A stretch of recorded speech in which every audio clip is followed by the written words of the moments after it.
Greetings there, music fans. This is Peter Scove for Music is a Journey. Here I am at last with episode 39, right? Okay. Yeah, I actually, it's now the end of March at the time of this recording, March 29th. I actually thought I was going to have this done a couple of weeks earlier. Been very busy recently. Aside from my regular full-time job, I also do some extra work helping out people basically related to English anyway. And both of them have been really busy recently, so that means extra work's been coming my way. Also, it is spring, so the big spring cleaning is happening, and I'm bundling up books and magazines and all sorts of stuff that I think I don't really need to keep because I've been keeping it on my shelves now for about 20 years and not looked at them. Anyway, today's episode is a special episode that I've called Trilogies. Now, I've actually, in the last couple of months, I think I've referred to this slightly when I've talked about certain albums, and I've said this album along with these other two make a great trilogy. If you've watched the last couple of episodes, or 3 or 4 episodes, you might have heard me mention that. Anyway, I thought about this way back in 2018, and the idea is basically a band that has released 3 consecutive albums that are all really good. Basically, if you wanted to recommend any albums to a friend of yours or anybody who said, hey, I want to check out this band, what are they about?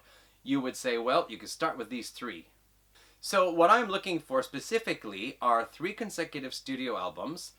I prefer not to have any live or compilation albums, best of albums, or anything like that released in between. I just want these to be 3 consecutive studio albums, no EPs, no double albums, just 3 regular albums. And I'm also looking for 3 regular albums that show the band at a peak, if not the ultimate peak that they ever reached. This could be that the first album of the 3 is them at their peak and then carrying on through. It could be that it is the last album or the middle album, or it could just be that they are just at a certain level and just maintaining that level. There were a lot of bands I considered for this, but I had a hard time choosing 3 that would fit in there comfortably. I had a lot of bands I really like who had maybe 2 really good solid albums, but the one before or the one after, or perhaps even the one in the middle, there was a kind of a dip that was a little bit too big. I'm looking for a already high starting point and a climb or a coasting, or, I don't want to have a big dip coming in somewhere. All right. So those are the basic criteria that I was looking for, and this is just something that came up one time when I was thinking, man, these 3 albums are really great together. And that happened for a lot of bands. Now, of course, I could have gone through and picked a couple of dozen bands or more to talk about, but I realized I do make very long videos when I get to these episodes. So I'm going to try to just start off with about 15 bands or so and hopefully not talk too much. I might mention a couple of extra honorable mentions at the end. So here we go. Let's get started with my selection for Trilogies.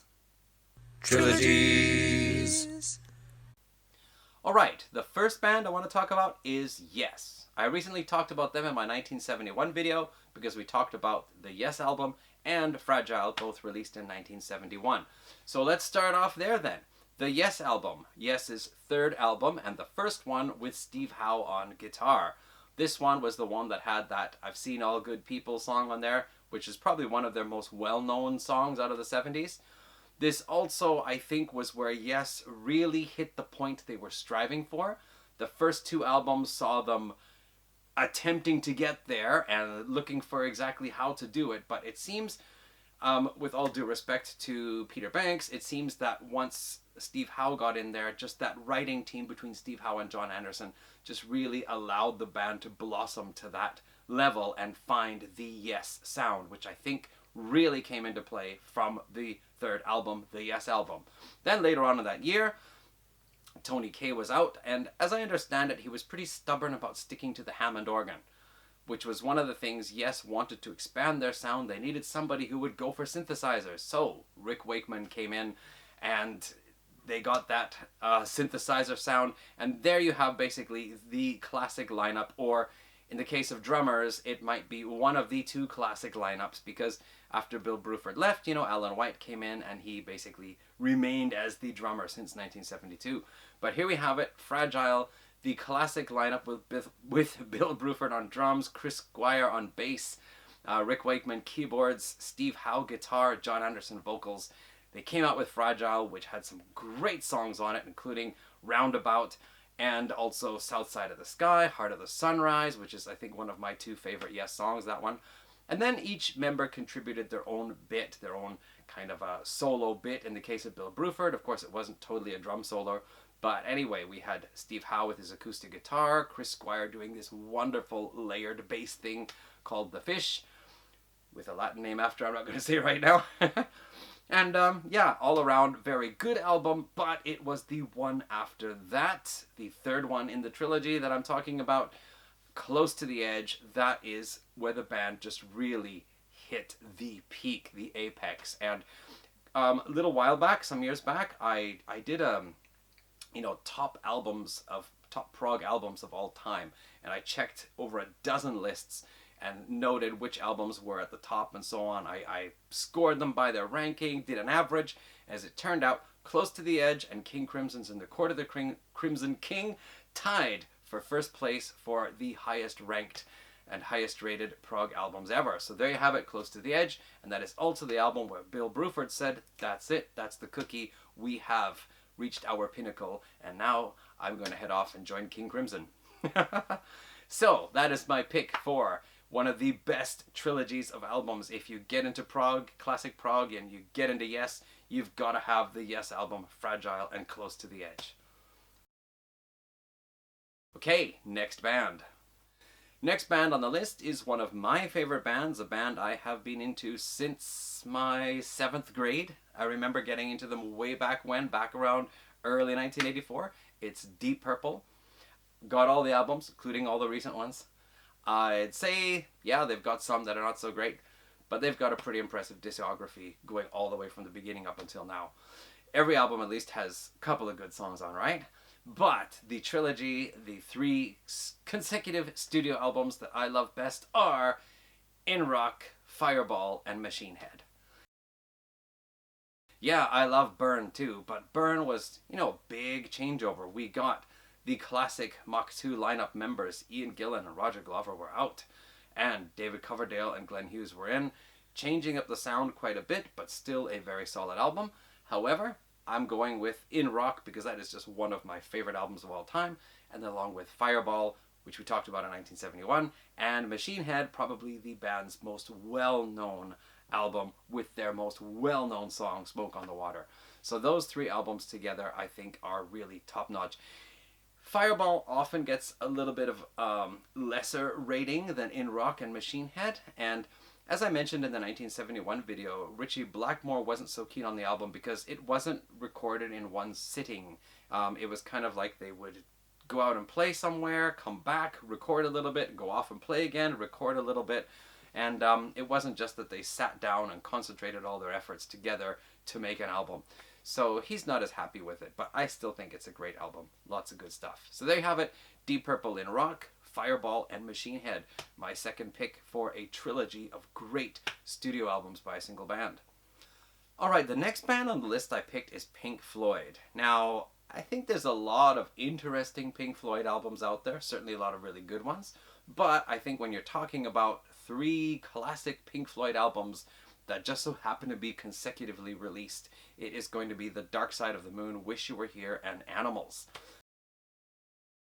The Dark Side of the Moon, of course, that is the one that just totally broke the band through. I mean, one of the classic albums of rock history of all time.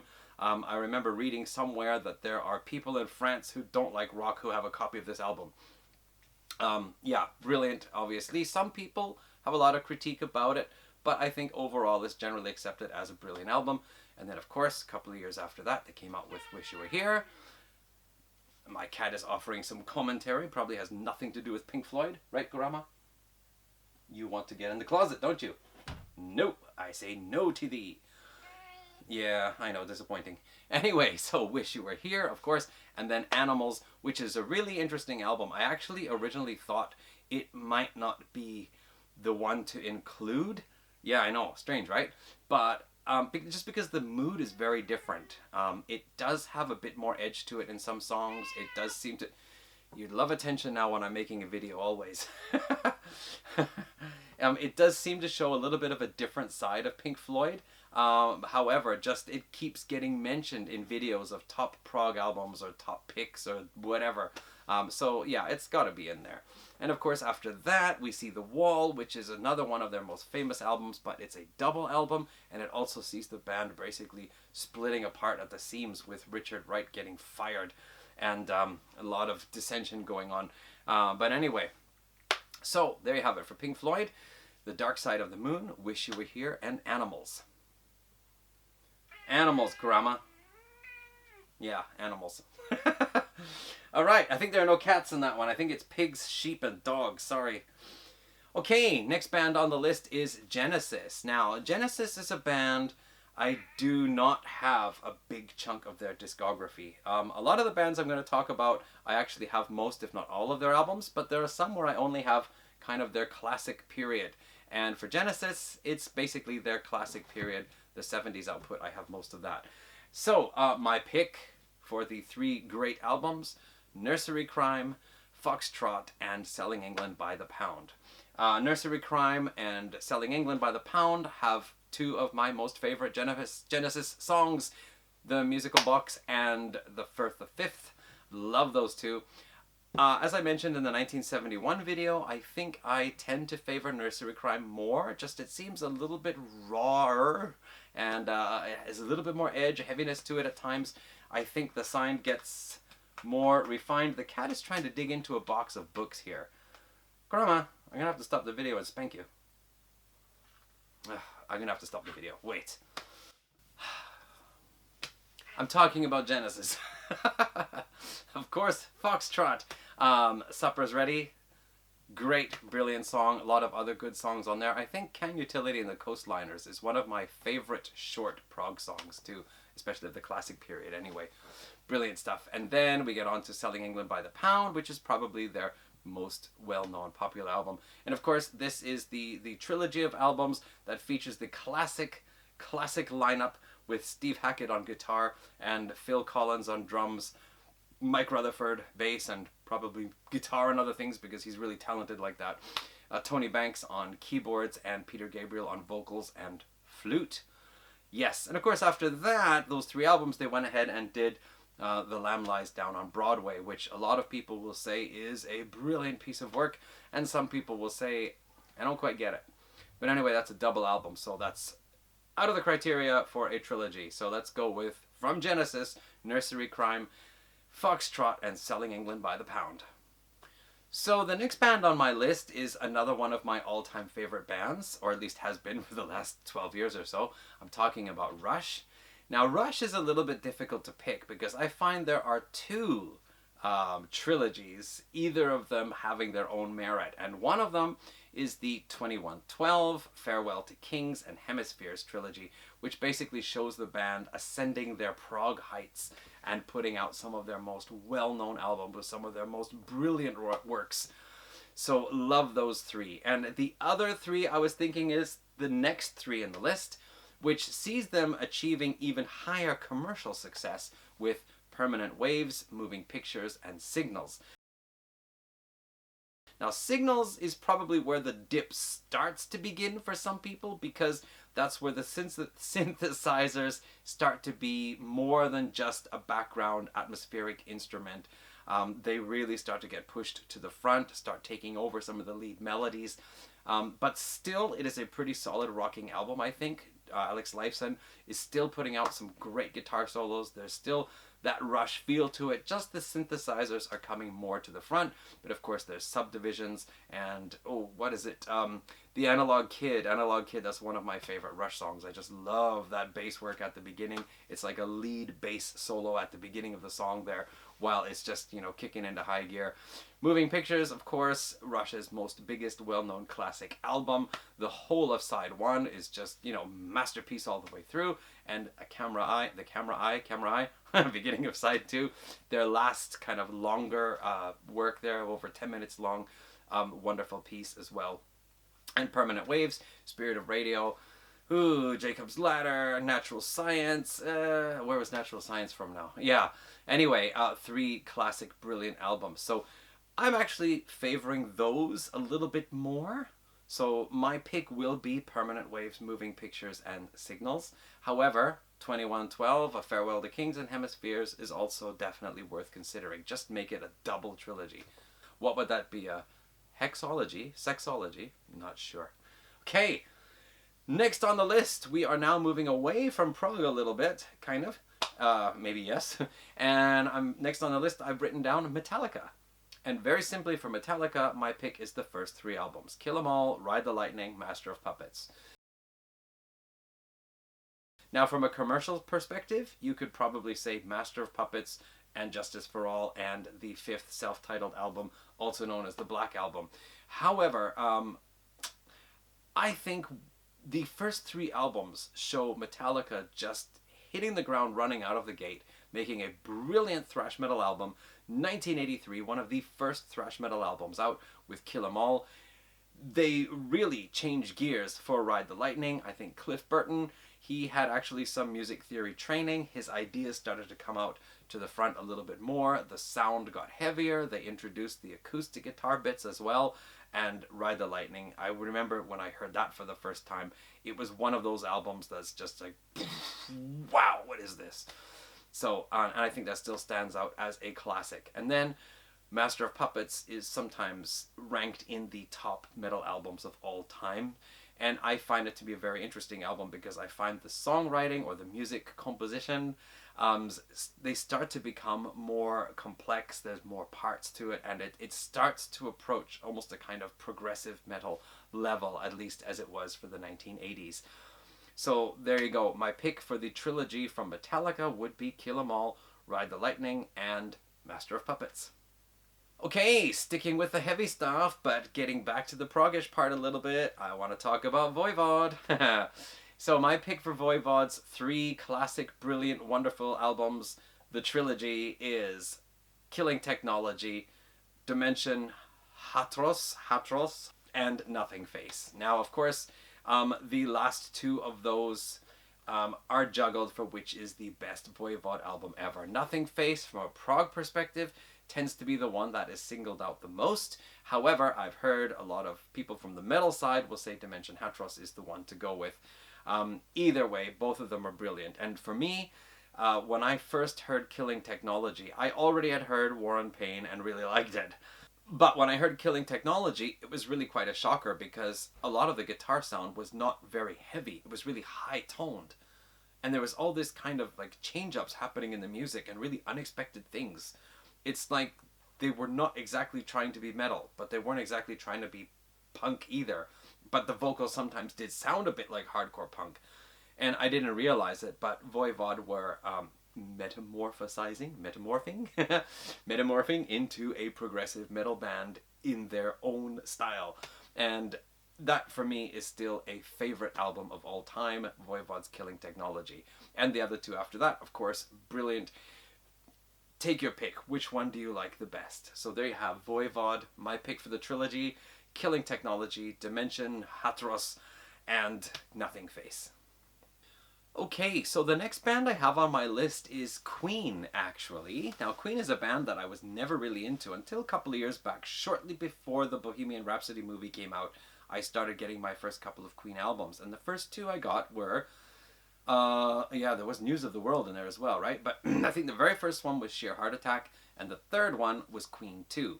And of course, later on, I got Day at the Races, Night at the Opera, Day of the Races. Anyway, later on I got the entire discography simply because my wife really loved the band, and I thought since I have the means, I will get all the albums home, which I did, even the ones that I don't really like very much. But anyway, my pick for the trilogy there is Queen 2, Sheer Heart Attack, and Night at the Opera. Now, Queen 2 is often favored by prog fans to be their best album, as well as early 70s heavy rock fans, because the first couple of Queen albums really did have some pretty heavy stuff on in some of the songs. And Ogre Battle has just one of the greatest, heaviest Queen riffs ever. So brilliant work there, Queen 2. Sheer Heart Attack, of course, with Killer Queen.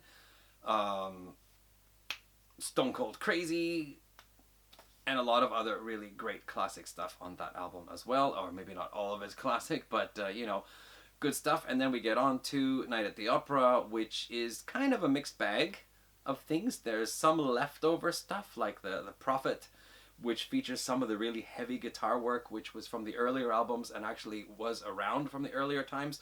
And then also we see the band really experimenting more. It's like from Queen 2, they started experimenting more, Sheer Heart Attack experimented more, and then Night at the Opera just really broke out to many different styles, which makes it actually, for me, a very interesting album, even if not every song's a winner. And of course, Bohemian Rhapsody is on Night at the Opera, their most probably well-known song and one of the most well-known songs of rock history.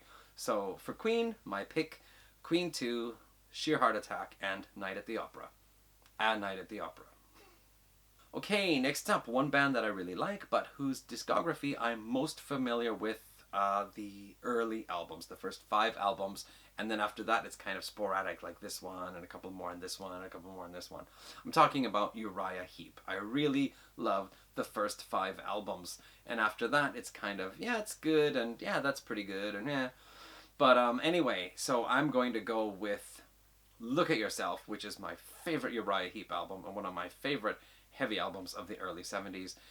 Demons and Wizards, which has just a lot of really brilliant music on there, I think. And then finally The Magician's Birthday, which for me is still also really a favorite, except for maybe the kazoo happy birthday part in the middle of the title track. Aside from that, I think it's got some great music on it. So for Uriah Heep, for me, this is where the band really shows off their heaviest side from Look at Yourself, but keeps that kind of proggy experimentalism, adventurous type music going on. I think after The Magician's Birthday, they started to cut back on the more complex stuff.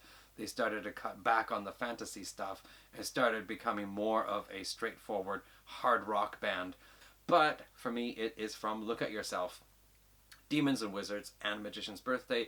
Those 3 albums there together, I think, are a brilliant trilogy set of albums there from Uriah Heep.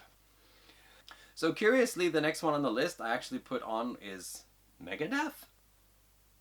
Yeah, now I don't really know Megadeth all that well. Again, it's one of those bands, I know their first few albums, and then after that, it kind of, I left the boat.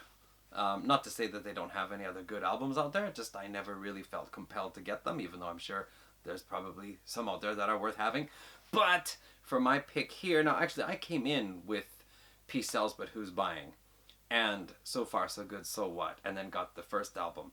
And by Rust in Peace, I was kind of leaving that. However, in recent years, I picked up Rust in Peace again, and the other albums, Countdown to Extinction and Euthanasia. And I realize now that, in a way, those 3 albums for me sees Megadeth really coming into their own. Like, they no longer need to be a thrash band. They no longer need to be better than Metallica or heavier or play more technically than Metallica. They are just making really good albums. So from Megadeth's Rust in Peace through to Countdown to Extinction and Euthanasia, I think there is a kind of peak of finding themselves, and again also a kind of commercial peak as well. I really don't know the albums after that. I can't really say. So I'm going to go with those 3 and include Megadeth on the list, because I think it's worth mentioning them. Alright, Iron Maiden is next. And I'm a big fan of the first album. I had that, I think it was the first Iron Maiden or second album I got. But if I'm going to pick a trilogy for Iron Maiden, I am going to go with Number of the Beast, Peace of Mind, and Power Slave. Now, Number of the Beast, they still had Clive Burr on drums, but Bruce Dickinson came in on vocals. And then, of course, Peace of Mind, Nico McBrain came in, and they got their classic lineup. And then finally Power Slave as well, the classic lineup. And I think that's probably where Iron Maiden had just reached the level of worldwide famous band from that time there. I went to see the Power Slave concert. It was my second concert I ever went to. It was really brilliant. Loved it. I still have the shirt somewhere. I got a picture of me wearing the shirt here with the friend that I went to the concert with. He's wearing a Cinderella shirt. I had a goatee at that time of that photo, so I don't remember when that was taken. But anyway, yeah, I think those three albums. Number of the Beast often gets some criticism for being not a very cohesive album because some songs like Children of the Damned or Invaders, one or two others, are considered to be not all that brilliant compared to some of the other songs which are brilliant. But I think for songs, for me, songs like The Prisoner and the title track and is it Hallowed Be Thy Name? That's the last one on that album, right? Yeah, I think those are really great, and Peace of Mind is my favorite Iron Maiden album. Revelations is my favorite Iron Maiden song, and Power Slave I just think is a really brilliant piece of work where the band is just, stepping up to that level of being a world-class heavy metal band that is just known around the globe. So those three albums are my pick for Iron Maiden's trilogy of albums that you must have if you are interested in hearing Iron Maiden. Okay. So I'm going to pick a band now that is maybe a little bit lesser known unless you're in the 80s hard rock heavy metal scene. I'm going with Y&T, who started out in the 70s as Yesterday and Today, going way back to the early 70s, I think 73, 74. Anyway, they released a couple of albums in the 70s as Yesterday and Today, and then I think by their third album, Earthshaker, changed their name to Y&T. However, while often people will say it is Earthshaker, Black Tiger, and Mean Streak that show Y&T at their absolute best, I actually am going to go with Black Tiger, Mean Streak, and In Rock We Trust. And the reason being, first of all, these are my three favorite albums of Y&T. Secondly, they have that band logo, that metallic Y&T logo, which Earthshaker doesn't have. So I feel there's a kind of unity in those three albums. And in fact, after In Rock We Trust, the album Down for the Count, they didn't have that nice metallic logo on there. And they were also getting to be more of a commercial sounding band by that time. So actually those three, Black Tiger showing the band still being a good solid hard rock act, Mean Streak, the intensity, getting in there in some of the songs a little bit more, and then In Rock We Trust, the kind of bigger sound, stronger melodies, but still great playing. And of course, Dave Meniketti's signature trick guitar solo where he picks and flicks the tremolo switch at the same time, so you get this kind of like chopper type effect on the guitar solos. Those three are really great albums, I think, and if I have only three Y&T albums, it would be those three that I must have. Okay. Going back a little bit now, I want to mention Motorhead. I think that the albums Overkill, Bomber, and Ace of Spades are just the three best Motorhead albums to get if you're looking for a trilogy. Honestly, after Ace of Spades, the only other Motorhead album I ever had was Orgasmatron, which I think was pretty good, but I only ever had it on cassette. Now, there's a bit of a caveat with Motorhead because they actually recorded an album which was then on hold by the record company. They wouldn't release it. Then Motorhead actually went ahead and recorded what became their debut album in 1977. And then Overkill in 78. And I think it was here in 1979, sometime around the time of the release of Bomber, where Motorhead's popularity was really starting to go up. The label then decided, without consulting the band, to release that originally recorded debut album, which was titled On Parole, and dropped out there. So what happens is you have Overkill, Bomber, and this other album On Parole coming out, and then Ace of Spades. So that is the release order. However, On Parole was actually recorded back in 76, and so by no fault of the band, it was dropped out and interrupted that perfect trilogy. I've heard people say Bomber is often regarded less so than Overkill and Ace of Spades, but also people say it's just because those two albums are such classics, and Bomber falls right in the middle, kind of like Deep Purple with Fireball. So it does tend to get overlooked a bit there. All right. Just moving a little bit quicker along now, I want to mention ELP, Emerson, Lake and Palmer. I'm not a tremendously huge fan, and in fact, one of the albums in the trilogy I picked, which is called Trilogy, I actually don't have it, even though I've heard some of the songs. I don't have it. But I would say for ELP, we are looking at Tarkus, Trilogy, and Brain Salad Surgery, which for me is where the band is just really showing what they intended to do and being what they were known for being.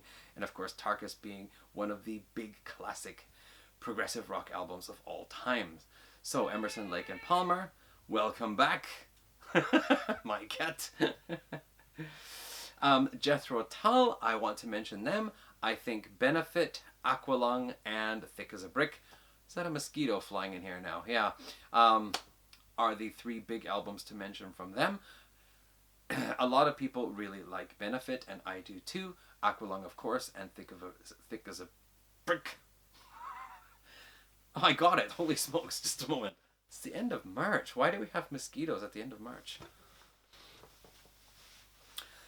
Yeah, as for later albums in the discography, I have only one or two others, so I really don't know what happened with Jethro Tull after that, if other people want to pick a different trilogy, but I do think with Thick as a Brick being one of the classic progressive rock albums of all time, and Aqualung being the band's probably biggest selling album of all time, and Benefit just being the bridge from their kind of more bluesy beginning and going into their kind of more progressive rock, hard rock type sound of the early 70s. So those three albums for Jethro Tull.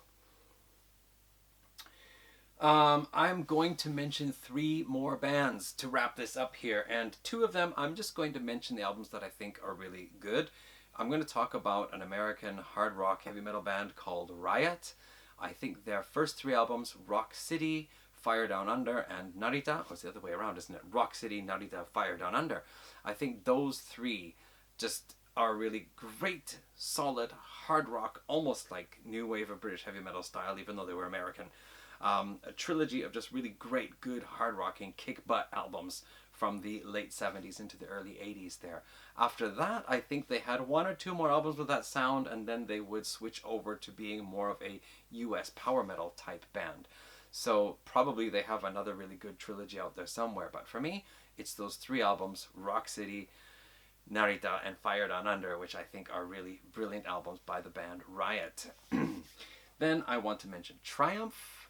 Triumph basically just started out doing what they did right from the first album and just carried on that way all the way through until they reached Sport of Kings, where they went off in a very commercial direction. But I think if you were going to pick up some Triumph albums for the first time and you wanted to pick out three, I would recommend Progressions of Power, Allied Forces, and Never Surrender from 1980, 81, and 82. I think those three together just really show what the band is all about. Solid hard rock hits, AOR type hits, more progressive type bits with other types of guitar styles in there, like some jazz and blues and some flamenco and classical guitar and so on. And as well, just some really nice, heavy, solid hitters in there. So those three albums for Triumph, Progressions of Power, Allied Forces, and Never Surrender. Some of their best songs are in those three as well. Okay, and lastly, I want to mention a band which probably very few of you have heard about, if any. It's a band called Spirit of the West. They were out of North Vancouver. They started out as a kind of Celtic-based folk band. One of the members, I think, with an Irish background, one with a Scottish background, and the third member, well, his name sounds Scandinavian anyway. But yeah, they started out as being an acoustic folk type band, and then by the time we reached their third, fourth album, Save This House, they added another member in. Actually, the Scandinavian dude, somebody Knudsen, anyway, he left, and they brought in another guy. Hugh somebody. Forgot his name. John Mann, Jeff Kelly, and Hugh, right? And then Linda McRae came in playing bass and as well accordion. The band's sound started to go from being a kind of folk-based band into a folk rock fusion band, and Save This House is just absolutely brilliant. For percussion, they still don't actually have a drummer yet, but they brought in a fellow named Vincent somebody for the next album after that, which was called Go Figure, where it starts to actually get more like alternative rock mixed with folk. So you've got kind of more harder guitar sounds, heavier atmosphere, darker moods, but again you've got some of these like flute and accordion jigs and reels in the music as well. Really wonderful. And then after that they came out with Faith Lift, which was probably their biggest commercial album, and the album which almost got them a deal in the US. I'm not sure if it did or it didn't, but the concert I went to see, there was actually a representative from a US label there checking them out. thinking to sign them and maybe release that album as their first release in the US. So that was Faith Lift. The album after that, Two Headed, I think continued the band's commercial success. And then after that, I think they started to kind of become less known as the 90s went on.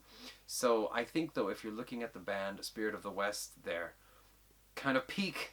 They're kind of climbing up and establishing who they are and releasing some of their best works. We're talking about Save This House, Go Figure, and Faith Lift. And I thought I'd keep that one until the very end, just in case nobody else wanted to listen. But there we go. Spirit of the West is the last album, last band. Okay, that's it for my list. I could have had other bands on the list. I didn't talk about Styx. I didn't talk about Nazareth. I didn't talk about Sweet or AC/DC or lots of other bands that I like. But I'm going to end it there for today. So those are some of my picks for Trilogies, bands who have these sets of 3 consecutive studio albums, which just really show them with all cylinders firing and all pistons pumping. And that's it for episode 39. Okay, I'm a little bit distracted because the cat keeps coming in and out, the kids are coming out of the bath, the bird is chirping, but that's it for episode 39. Okay, I'll be back with episode 40 probably sometime in April, maybe May. We'll see what it's going to be then. Thank you for watching today, and catch you in the next one. Bye.